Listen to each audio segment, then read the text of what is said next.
रात बिरात वहाँ चले खाते स्ट्रीट फूड के, तो आप लोगों का मालूम है सड़क में खाना रख के आदमी आराम से खाए पी के 9 से 12 फिल्म देख के नॉवेल्टी में, बस उसके बाद आराम से कुल्फी खाना है कि चाट पिए खाए के कि जो चीज मासू खाए के अथवा जो भी चीज खाना है, शॉपिंग करना है, वो आदमी सब करके घूम के 1 बजे लखनऊ में चढ़ के हम लोग 5 बजे आवाज आते। तो नेपालगंज में भी ऐसा सोच रखा गया है कि नेपालगंज के परिवर्तन के लिए त्रिभुवन चौक, जैसे दाई लोग तो सब बात रख दिन है, हेमंत दाई और कृष्ण दाई लोग, तो नेपालगंज का है आज कोई भी चौक बने, 20 चौक बना है, लेकिन बाजार त्रिभुवन चौक रहे, चाहे त्रिभुवन के मूर्ति रहे न रहे, तो आदमी चौक बाजार की क्या कहिए, त्रिभुवन चौक का कहिए। तो इके जो मान, इके जो इज्जत है, इके जो सम्मान है कि त्रिभुवन चौक जाए है, चाहे जहां से अमेरिका के भी आदमी आई है तो एक बार चौक बाजार यही आए पड़ी, चाहे सामान खरीदे न खरीदे, बिक्री होए न होए, लेकिन त्रिभुवन चौक जरूर देखे आवत है, चाट खाए ऐसे देखे कि कहाँ है त्रिभुवन चौक। तो यही खातिर त्रिभुवन चौक का भी प्रमोशन करे खातिर, परिवर्तन करे खातिर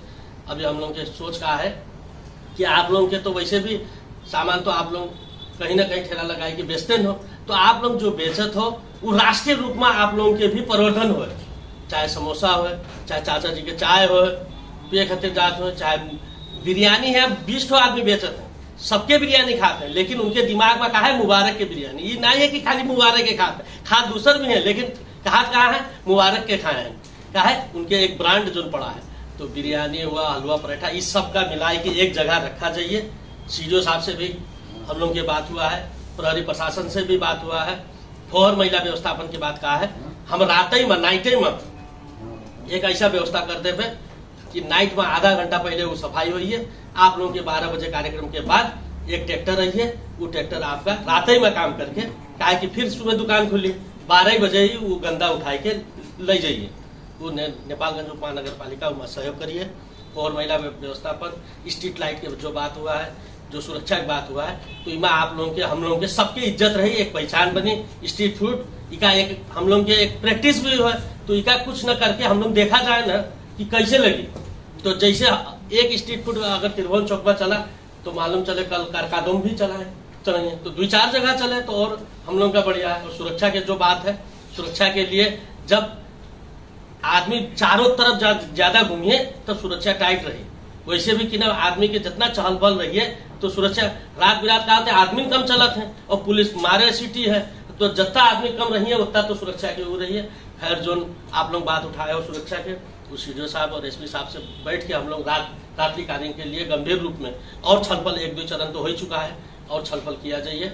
उमा आप लोगों के सहयोग चाहिए। उमा नेपालगंज उप महानगर पालिका आर्थिक रूप से और आप लोगों के लोन के बात है, वो हमका लगता है सहकारी से बात भी हो रहा है, सहकारी से इमा लैके और नेपालगंज में एक साझेदारी ऋण एक कोष भी है, उस श्रावण बात खुली, उमा भी हम लोग आप लोगों का कैसे सहयोग किया जाइए, उमा हम लोग भी किया जाइए।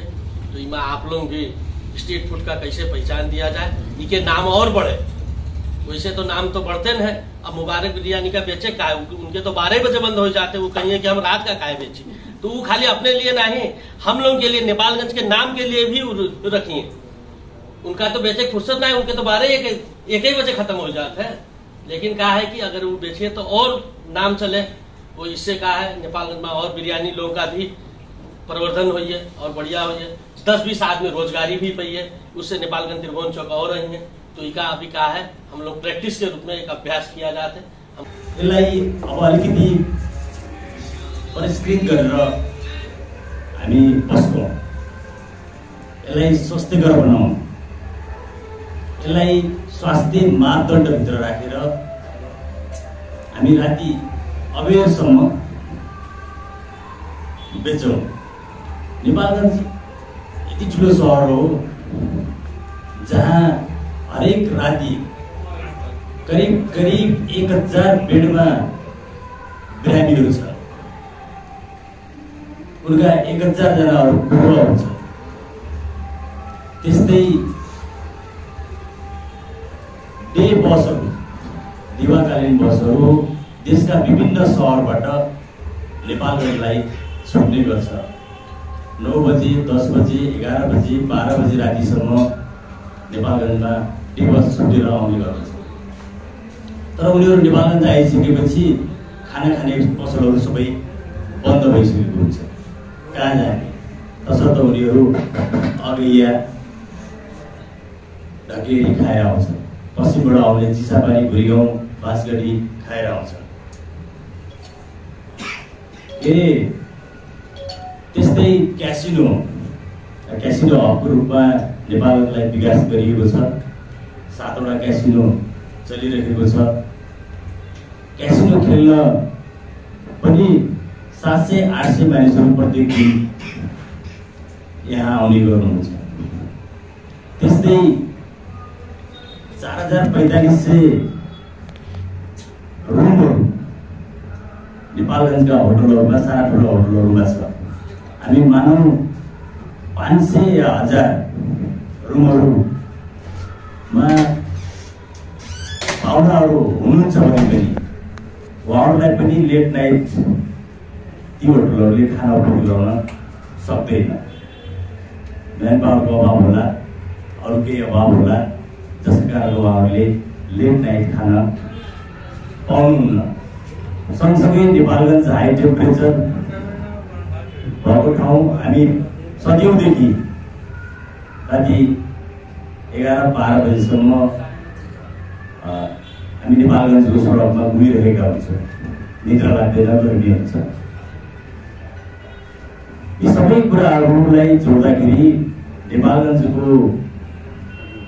यो सन्ध्याकालीन जुन हामी खानाहरू पस्कन्छौँ, त्यो खानालाई 12 बजी रातिसम्म तान्न सक्यौँ भने नेपालगञ्जको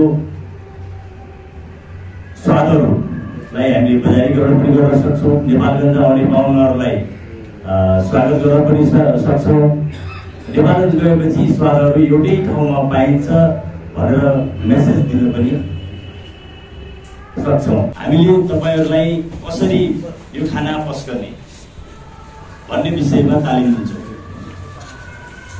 अनि आएका पाहुनाहरूलाई कसरी स्वागत गर्ने, हाम्रो सामग्री हामी बढी से बढी कसरी बेच्न सक्छौँ भन्ने विषयमा त्यो कला हामी सिकाउँछौँ। तपाईँहरूले उत्पादन गरेको चिजलाई स्वास्थ्यकर कसरी बनाउने त्यो कला हामी सिकाउँछौँ। तपाईँहरूले कसरी पस्कने, तपाईँहरूले युनिफर्म लाउनु पर्ने कि नपर्ने, एप्रोन लाउनु पर्ने कि नपर्ने, स्वास्थ्य मापदण्ड यी कुराहरू पर्छ, ती कुराहरू पनि हामी सिकाउँछौँ। अपने साथी भाई आओ चलो भैया पानी को दिखाएगा जो वो सुना तो आप हाथ बोले हो ला भैया लियो। तो ये चीज का जो है व्यवस्थित करेंगे। मतलब आप कमुआ वही के जो ठेला वही लगे हो, लेकिन ठेला थोड़ा सिस्टम से लगी और थोड़ा पंजा उंजा लगा के ड्रेस व्रेस लगा खड़े हुए, तो जो खाए वाला आदमी भी हुई देखिए हाँ यार सर सेपरेट होते खावा जाए है कि नहीं। एक ताबले जुम के आदमी आ रहा है आपसे लगभग 1-1.5 महीना पहले, वो हम ये नहीं बोले कि हम काठमांडू बने, तो हमसे पूछा था ये हलवा पराठा कहाँ है, वो यूट्यूब में देखिए नहीं हलवा पराठा कहाँ है। तो उनके बाद जो उनका बताया थी मुझे चले जाओ कैंपस के बगल में वही सबसे बढ़िया है, तो वो आगे खाया था बहुत आगे पराठा। बिरयानी के कॉन्सेप्ट खाली नेपाल के शुरू हुआ, इससे पहले काठमांडू बिरयानी नहीं मिलता, वो सुबह बाद बोल के दे रहे हैं। बाद में आप देखो नेपाल के बिरयानी हाउस में अवध बिरयानी हाउस होगा, मुगलई बिरयानी हाउस होगा, तमाम चीज होगा। तो ये चीज का हम लोग को सोचे पड़े। जैसे हम अपने लड़के पढ़ा दिए, वो चला गया काठमांडू पढ़े, बाद में हम कहे भैया नहीं आओ दुकान में बैठ कमा करो, तो बाद आप 18 घंटा काम कहाँ पे आप कितना सुबह 7 बजे बैठे थोड़े के पे ये काठमांडू बने है चीजें। तो ये चीज का मतलब अब व्यापार जो है बहुत कंपटीशन के होगा और व्यापार बहुत कम होगा। आदमी पर रुपये नहीं रहेगा। नेपाल की हालत ये है कि जेब में पैसा नहीं रहेगा। अब जेब में पैसा कैसे निकाला जाए, तो ये जो नया टेक्निक्स है। अब आप लोग सोचते हो कि हम अत्ता बना ले रात के 12 बजे तक कैसे, शुरू में तो प्रॉब्लम हुई हर चीज में। भाई शुरू में हम लोग दुकान रखे तो कहाँ आदमी आओ, देखो कहाँ खड़े हैं भैया, खड़े हैं अरे ऊपर वाला देवे। तो इस चीज का जो व्यवस्थित करे पड़ा, आदमी चाट खाए अगर आओ तो हाँ भाई नेपाल के चाट के बस शेखवा खाया हो तो हाँ नेपाल के साफ सफाई जो सिस्टमेटिक है। जैसे विदेश में रहा था आदमी रात के 10 बजे शुरू करते, हम लोग लखनऊ जाते रहा पहले तो रात के 2 बजे तक खाना नहीं मिला था, तो दिन में नहीं लगा तो रात के जब 10 बज जाता था बोला था 2 बजे बस के देता है। वही चीज है काई, मतलब हम लोग को बहुत बड़ा चीज नहीं कि हाँ हम लोग बिल्कुल काया पलटे हुए, ये चीज नहीं है। लेकिन ये चीज है कि वो चीज का व्यवस्थित करने के लिए कि सोचत है वो आप लोगों के साथ जरूर है। नेपालगंज बाजार सिकुड़ा जाता है, ये सबका मालूम है। ये अंदेशा है कि जो है आए वाले दिन में समस्या सबका हुई है, और खास करके जो छोटे व्यापारी हैं, कम लागत में अपना काम करते हैं, या मध्यम व्यापारी हैं, उनका और ज्यादा समस्या झेले पड़ी है।